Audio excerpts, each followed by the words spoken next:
Hello, I'm Irwin Stelzer, Director of Economic Policy Studies at the Hudson Institute. You might have noticed one thing lately when you watch the news channels, the financial press, and so on. That's that suddenly we're very interested in Europe. Europe seems to be in crisis, and indeed it is. All of the bailout plans for Greece do not seem to be working. The economy is collapsing faster than the deficit is coming down, and all of the nostrums that have been applied do not seem to be stemming the slide in Europe. Now, here I think we have to spend 1 minute on history. Germans are complaining about their hard-earned money moving south, where the happy living sun-drenched Greeks, Italians, and Spains are wasting it away. And so you would think that they will want to put an end to it. But that's where history comes in. The fact of the matter is that Chancellor Angela Merkel of Germany has said if the euro fails, Europe fails.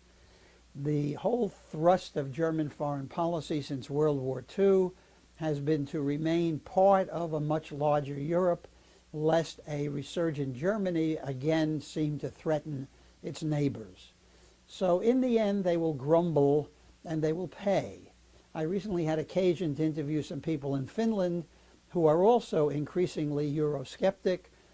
They complain and they complain because their house is in order and why should they have to pay?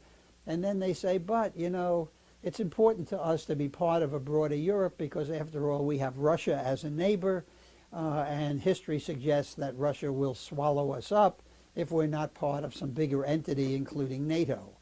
So in the end, every effort will be made to have the euro survive and to avoid having Greece or any other country declare bankruptcy, essentially, or default on their debts. In the end, also, I think it's probable that Greece will default on its debts. There's no way out of the arithmetic of this downward spiral so long as they keep paying interest on these debts, so they can't. The question then becomes what happens.